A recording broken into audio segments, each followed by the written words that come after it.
Hello student, आज हम लोग बात करने जा रहे हैं आपका आरआरबी एनटीपीसी के संबंध में जो अभी अपडेट आया है अंडर ग्रेजुएट जो स्टूडेंट है उनके लिए। तो देखिएगा आरआरबी एनटीपीसी का मतलब आपका स्पेशली देखिएगा नॉन टेक्निकल पॉपुलर कैटेगरी में जो हमारे पास जो पद आए हैं उनके संबंध में हम चर्चा करेंगे। हर एक चीज डिटेल में आप लोगों को बताया जाएगा, ठीक है। इसके अंदर तो देखिएगा ministry of railway recruitment board के द्वारा अभी जो पद आपके निकाले गए उन पर हम लोग चर्चा करेंगे और क्या क्या चीजें इसमें रहेगी उस पर बात करेंगे आपका, ठीक है। तो ये आपका रेलवे जो मिनिस्ट्री के द्वारा ये पद जो निकालेंगे, सबसे पहले देखेगा हम लोगों के पास क्या आता है, इंपॉर्टेंट डेट, यानी कि जो भी महत्वपूर्ण डेट है किस दिन आपका क्या चीज आपको देखने को मिल रहा है। तो देखिए भाई जो डेट पब्लिकेशन की है वो कब हुई थी आपका 20 तारीख को। सबसे इंपॉर्टेंट हो जाता है कि ऑनलाइन रजिस्ट्रेशन कब से प्रारंभ हो रहे हैं, रजिस्ट्रेशन ऑफ एप्लीकेशन आप फॉर्म कब से भरना शुरू कर लेते हैं। तो ये 21 सितंबर से आपको फॉर्म भरना प्रारंभ हो गया, यानी कि जब मैं ये वीडियो रिकॉर्ड कर रहा हूं यानी उस दिन आपको फॉर्म भर सकते हैं आप इसमें, ठीक है। और क्लोजिंग डेट, लास्ट डेट कब तक है रजिस्ट्रेशन की, तो ये है आपके 20 अक्टूबर तक।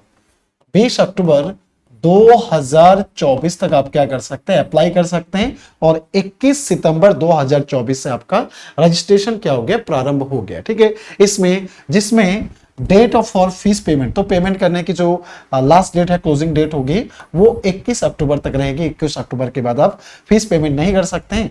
बाकी इसके अलावा इसमें और भी date for the modification window, बाकी करेक्शन वगैरह के लिए दे रखा है इसमें, तो ये आवश्यकता नहीं आपको।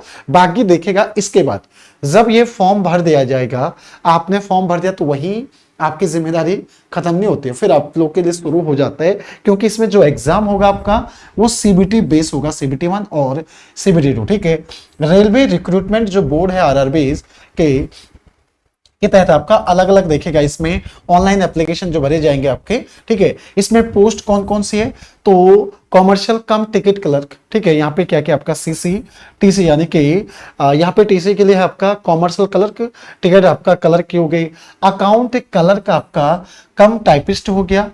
ट्रेन बचा क्लर्क हो गया, यहाँ पर टीसी की फॉर्म भी वो भी है, पोस्ट भी है। और जूनियर क्लर्क कम टाइपिस्ट, यानी ये 4 अलग अलग पद है जहां पर आप अप्लाई कर सकते हो ऑनलाइन माध्यम से। मैं आपको बता दूं इसमें क्या आपका कॉमर्शियल कम टिकट क्लर्क हो गया, आपका अकाउंट क्लर्क कम टाइपिस्ट हो गया, उसके बाद ट्रेन क्लर्क हो गया टीसी, जूनियर क्लर्क कम आपका टाइपिस्ट। ये 4 अलग अलग आपके पद हैं जिन पर आप लोग क्या कर सकते हैं, अप्लाई कर सकते हैं, ठीक है। अब इनमें भाई पे ग्रेड भी दे रखा है, एज लिमिट भी दे रखी है, नेम ऑफ पोस्ट, जो डिटेल वैकेंसी के, चलेगा ये आपको थोड़ा दिखा देता है जूम करके, है ना। देखेगा इसमें क्या क्या कह रहा है हमसे, ये आपसे कह रहे हैं डिटेल ऑफ वैकेंसी, जो अलग अलग आपके वैकेंसीज हैं उनके संबंध में। तो याद रखिएगा सबसे पहले नेम ऑफ पोस्ट, मैंने आपसे कहा था ना पहला पद कौन सा आपका, तो ये कमर्शियल कम टिकट क्लर्क है जो आपका। तो इसमें भाई पे स्केल क्या देखे 21,700, B2 यहाँ पे मेडिकल स्टैंडर्ड भी है इसमें। और एज लिमिट क्या दे रखिए 18 से 30 वर्ष, 18 से 30 साल तक के जो कैंडिडेट है उसके लिए अप्लाई कर सकते हैं। और बाकी आपका देखेगा 2000 यहाँ पे क्या दिया गया टोटल वैकेंसी, तो इसमें कितने 2022 वैकेंसी है आरआरबी एनटीपीसी के थ्रू। इसमें क्या होगा आपका जो कैंडिडेट सिलेक्ट होंगे। तो दूसरा पद कौन सा है, अकाउंट क्लर्क आपका कम टाइपिस्ट, जो कि पे स्केल भी दे रखी है आपका, ठीक है, वही 18 से 30 है, ठीक। और उसके बाद रिजर्वेशन वाला कंडीशन भी आपका एज एप्लीकेबल बट दिस आपका, ठीक है। तो देखिए इसमें 361 पद है। उसके बाद 990 पद किसके लिए है, जूनियर क्लर्क कम टाइपिस्ट के लिए, जिसमें कि आपका वही एज लिमिट 18 से 33 तक हो गया। और 990 पद है इसके लिए। ट्रेन क्लर्क की बात करेंगे तो उसमें कितने आपके 72 आपके यहाँ पे क्या है पद है, ठीक है, टोटल पद। तो ये हो गए आपके टोटल पदों की संख्या। अगर बात करेंगे हम लोग तो और भी देखेगा, ये ध्यान रखेगा रेलवे वाइज ये क्या होंगे, railway wise, railway zone wise detail distribution of vacancy, तो जो अब आगे दी गई आपकी, ठीक। उसके साथ साथ यहाँ पे क्या कह रहा है, दिस इंक्लूड आपका देखिए 3 साल का रिजर्वेशन जो क्या दे रखा आपका, एज में जो छूट दी गई है तो अलग अलग है, ठीक है।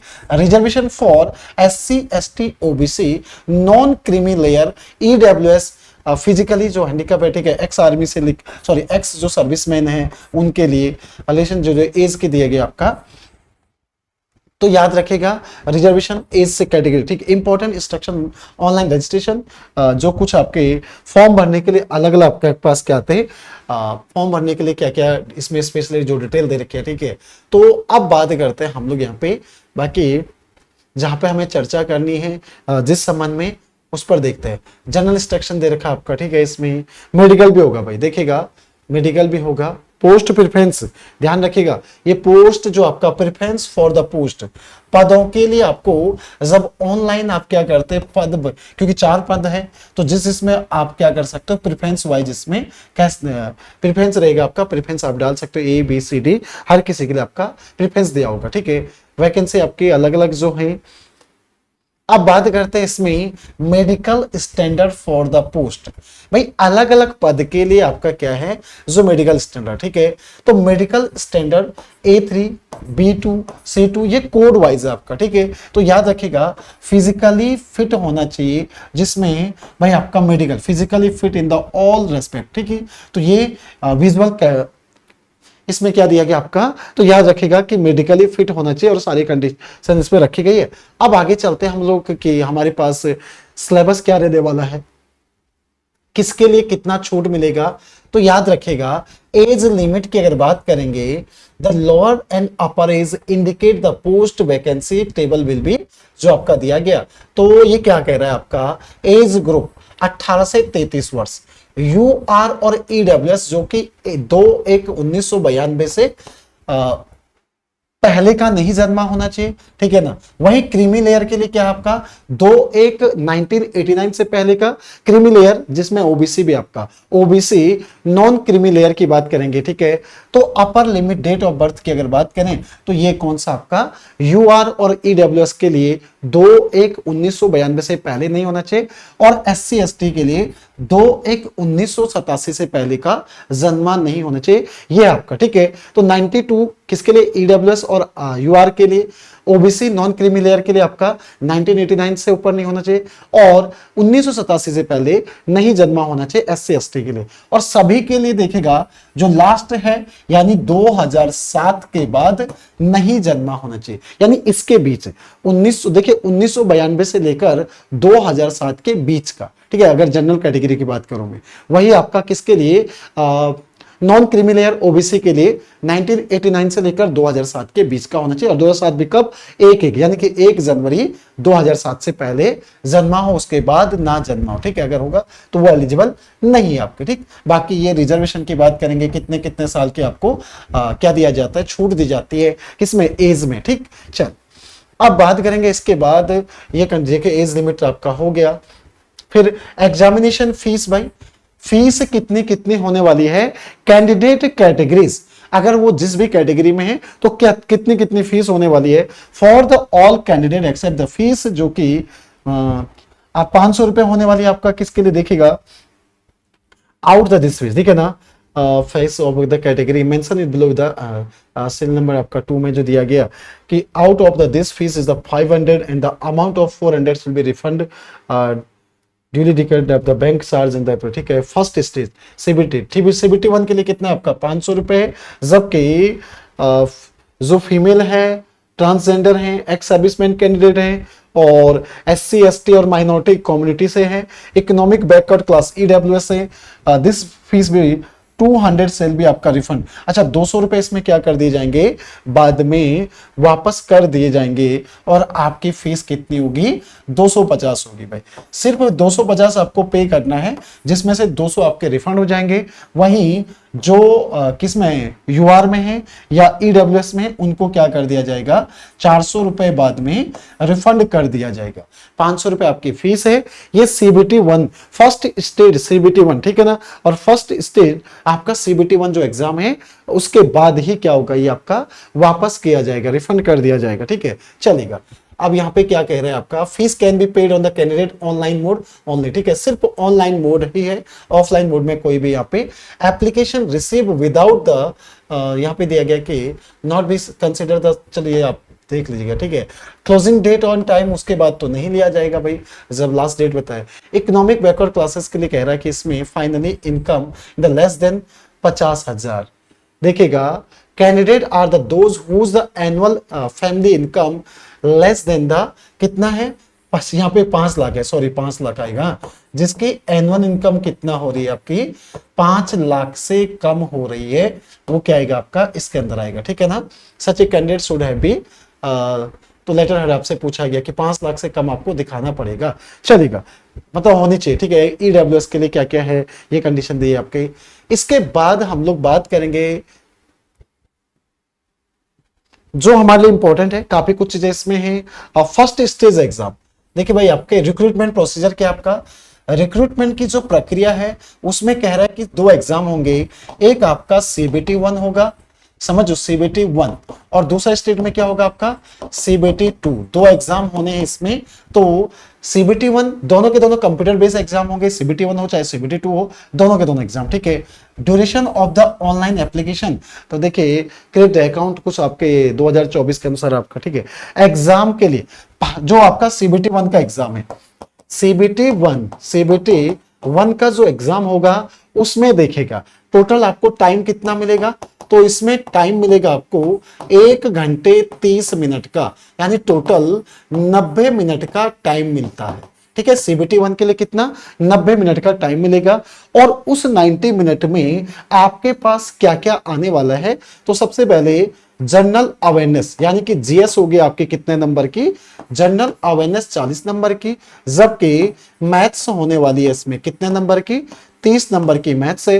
और रीजनिंग कितने नंबर की होने वाली है आपकी, तो रीजनिंग भी 30 नंबर की होगी, तो टोटल कितना 100 नंबर का पेपर होगा।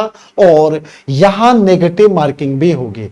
Examination duration will be 120 minute. Eligible जो आपका क्या है, फिजिकली जो हैंडीकैप है, ठीक है, उनके लिए, तो उनके लिए टाइम क्या होता है, एक यानी कि ब्लाइंड जो आपका डिसऑर्डर, ठीक है ना, जो डिसऑर्डर की बात की गई यहाँ पे, ठीक है, उनके लिए 120 मिनट है। तो आप यहाँ पे नॉर्मली 90 मिनट, एग्जाम ड्यूरेशन कितना है सीबीटी 1 का, 90 मिनट का है, जिसमें 40 नंबर की जनरल अवेयरनेस है, 30 नंबर की मैथमेटिक्स है, और 30 नंबर की आपकी क्या होने वाली है, रीजनिंग होने वाली है इसमें, ठीक है, चलेगा। तो ये तो हो गया सीबीटी 1।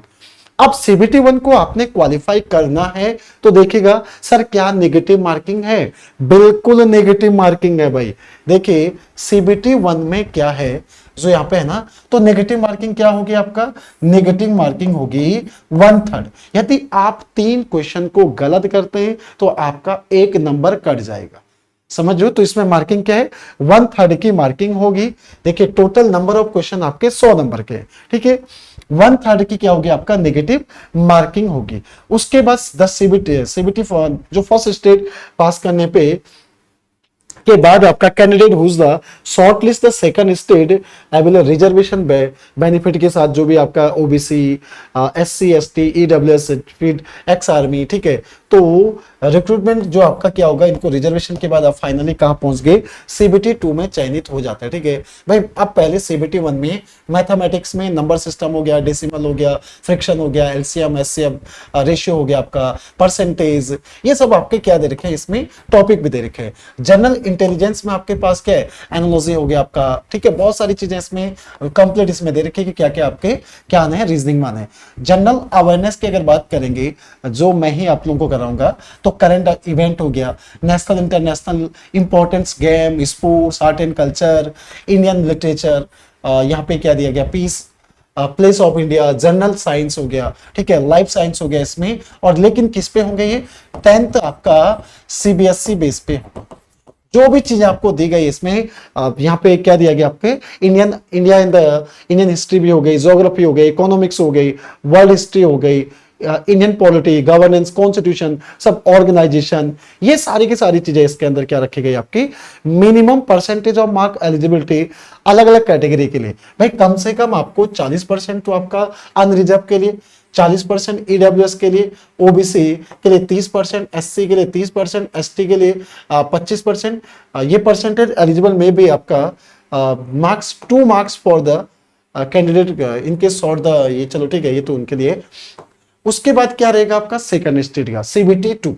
अब बात करते हैं आपका, अगर क्या हो जाते हैं सीबीटी 1 में क्वालिफाई हो जाते हैं और एक पोस्ट पे कम से कम देखेगा 15 लोगों को बुलाया जाएगा सीबीटी 2 के लिए।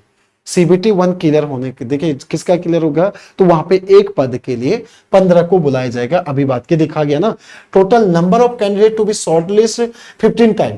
क्या कहा गया आपका, 15 टाइम कहा गया। 15 टाइम का मतलब 15 गुना बुलाया जाएगा। सीबीटी 2 में 15 गुना लड़कों को बुलाया जाएगा, ये कहा भी गया आपका।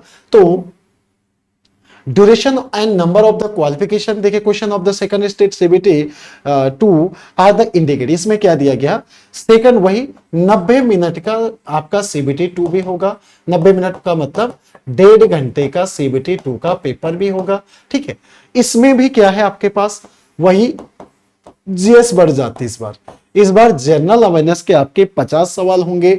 वही आपके पास मैथ्स के कितने सवाल होने वाले हैं, तो मैथ्स के होने वाले 35 सवाल, जबकि जनरल इंटेलिजेंस अगर मैं बात करूं रीजनिंग की, तो वही रीजनिंग के कितने सवाल होने वाले, तो रीजनिंग के भी 35 सवाल होने वाले। और टोटल नंबर ऑफ क्वेश्चन कितने हो जाएंगे, 120 क्वेश्चन हो जाएंगे। वहां 100 क्वेश्चन थे, यहां कितने हो गए, 120 सवाल आपके हो गए, ठीक है। तो टोटल कितने आपके 120 सवाल यहां हो जाते हैं, ठीक है। अब यहां पे क्या है सर, नेगेटिव मार्किंग यहां भी होगी।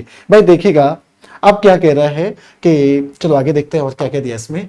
यहां पे कह रहा है आपका वही बिल्कुल सीबीटी 2 में भी, सीबीटी 1 की तरह सीबीटी 2 में भी जो नेगेटिव मार्किंग होगी आपकी, वो कितनी होगी, 1/3 नेगेटिव मार्किंग होगी। लिखा गया ना यहाँ पे 1/3 मार्क्स भी डायरेक्ट आपका दिया गया रॉन्ग आंसर। अगर आप 3 गलत क्वेश्चनों का आंसर देते, गलत आंसर देते हो, तो आपको 1 नंबर कट जाएगा। 1/4 में 4 गलत पे होता है, यहाँ पे 3 गलत पे आपके 1 नंबर कट जाएगा। वही है मैथमेटिक्स है, जनरल अवेयरनेस है, वही जनरल अवेयरनेस में आपका सारी की सारी चीजें सब्जेक्ट के आपका फिजिक्स, केमिस्ट्री, बायो सब कुछ पढ़ना आपको नॉन टेक्निकल के अंदर, ठीक है।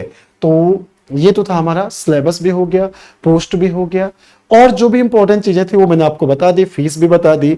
अन्य यदि चीजों पर आपको लगता है कि कहीं पे कुछ चीजें रह गई, आपके सवाल जवाब जो भी रहेंगे, तो आप कमेंट्स बॉक्स में लिख के भेज सकते हैं। आपके सभी सवालों का जवाब समय समय पे दिया जाएगा, ठीक है। तो चलेगा, मैं आशा करता हूं कि आप सभी लोगों को ने इस सेशन को एंजॉय किया होगा। वीडियो को लाइक करिएगा और चैनल को सब्सक्राइब करिएगा। इसी तरह से आपको रेलवे से जुड़ी हुई रेगुलर अपडेट मिलता जाएगा, ठीक है। जो भी अपडेट होगा, चाहे फॉर्म से रिलेटेड हो, चाहे एग्जाम से रिलेटेड हो, आप लोगों को यहाँ पर सारी डिटेल रेगुलर मिलती जाएगी। जय हिंद, जय भारत।